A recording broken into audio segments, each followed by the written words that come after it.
Starlight Glimmer watched Fluttershy circle far above her, the sole speck of color in the dimming evening sky. The sun had just dipped below the horizon, but still lit the Pegasus above her as she herded a lost bullfinch towards its nest. Starlight glanced over to the horizon and the ominous dark clouds rolling towards her. She hoped the pair above would make it back onto the ground in time. A sudden breeze blew past her, shuffling the frost-speckled leaves at her hooves, and finding its way below her coat, sending a shiver through her. The barren and leafless trees around her swayed in the wind. Some branches groaned against one another somewhere deeper in the forest, and the leaves swirling in the wind created dancing shadows at the corners of her eyes, as the evening slowly grew darker still. She considered using her magic to go up there herself to help Fluttershy, but a voice of reason, which sounded just like Twilight, told her that she'd just make a mess of it like she often did when she tried to magic problems away. The sun no longer lit the Pegasus above her, and she could no longer tell where she and the bird had gone. She felt the hair on the back of her neck stand up as the wind suddenly picked up and made the skeletal branches near her sway and groan. A rustle came from behind her, but there was nothing to be seen but the ever-shifting shapes the dark twigs made against the fading glow of dusk as she looked around. She nearly leaped off her hooves because of the sound from behind, her heart skipping a beat. Starlight? A wave of relief passed through her as Fluttershy's soft voice reached her. I'm sorry it took so long, but Mr. Birdie is safe and back home. There was a twitchy smile on Starlight's face, and her movements were jerky as she turned around to look at the Pegasus who just landed next to her. Oh, great! Her voice was high-pitched and shrill as she tried to calm herself down. I totally wasn't getting spooked by the dark forest or the creepy groaning of trees or anything. She tried to smile, but only managed to grin. Oh, I know. It can get so scary in here when it's dark and the timber wolves howl at the moon. Fluttershy's eyes shot from Starlight to the surrounding trees as she took a half-step backwards and lifted a hoof to cover her chest. Let's just head back now and I'll treat you some tea and cookies. The cold wind blew from behind and carried the first hints of snow with it as the pair reached Fluttershy's front yard. Starlight stopped momentarily and glanced longingly at the lights of Ponyville as they crossed the bridge over the partially frozen stream. She let out a sigh, which turned into a streak of silvery mist in the wind, and trotted up the incline towards the promise of warmth and light that was Fluttershy's home. I'll cook you the tea as soon as I get a fire going. You can sit back and relax. The Pegasus disappeared into her kitchen as soon as Starlight had pushed the door shut. Some clinks and clinks of pots and pans hitting each other followed. Starlight examined the neat and tidy room she was in, letting her eyes wander from the birdhouses hanging from the ceiling to the mouse holes in the walls. She shivered. The wind had sapped far more heat from her than she'd thought, and the fireplace on one wall already had a log in it.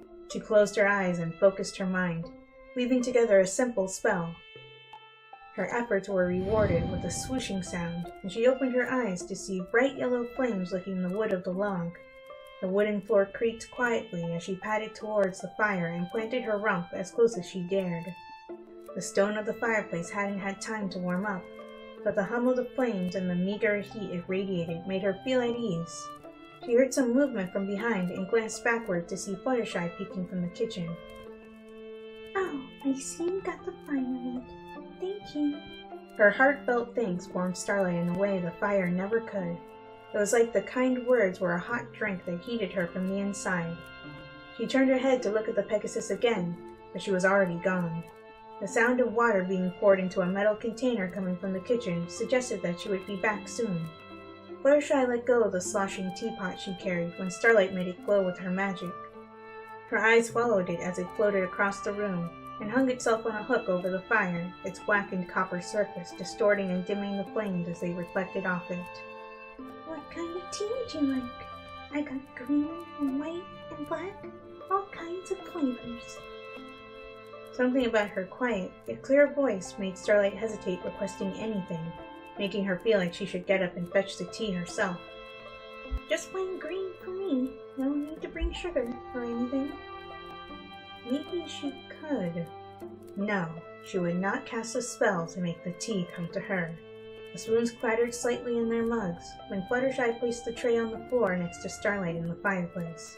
It had 2 mugs, a red one and a blue one, spoons, a small pile of cookies, and a sugar bowl on it. There you go. The red mug is yours. The fireplace spread soothing warmth into the room, and the steady hum of flames was the only sound to be heard. Starlight had to scoot a bit further away from it to make some room as Fluttershy sat down next to it and her.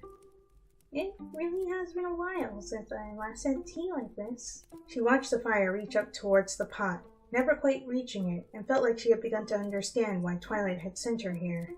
A soft giggle broke her train of thought. You must be awfully busy if you can't. Isn't it nice to just sit and relax? She had to admit it was. Starlight, sitting in a comfortable recliner, sipped her tea and enjoyed the bitterness of it while watching Fluttershy brush Angel's fur. The little bunny was lying on the floor close to the fire, his eyes closed as the Pegasus worked the brush with soft and slow strokes. The log had turned into a few smoldering pieces of charcoal, and the chilliness was nothing but a distant memory. Would you mind if I stayed tonight? Starlight looked out of a window as she asked her question, seeing nothing but a tunnel of white snowflakes swirling in the wind before fading into darkness. No, not at all. You may have to share a room with me, because Harry is hibernating now. Fluttershy did not pause her brushing, only glancing at her for a second and swiping her mane off of her face. Sorry to be a bother, but I'd really rather not go out in this weather. A sudden gust howled around the cottage as if to emphasize her words, making a ghastly wail. You're no trouble at all. If it's going to be like this all night, I'd really prefer not being alone. A feather tickled her back as she turned around in the bed she ended up sharing with Fluttershy. She levitated it out from below the covers and set it on the floor next to the bed. Good night, Angel and Starlight. The room went dark with a click. She felt Fluttershy shift around for a bit, then everything was still. Even the wind had quieted down. She listened to her friend's steady breathing for a moment before drifting to sleep.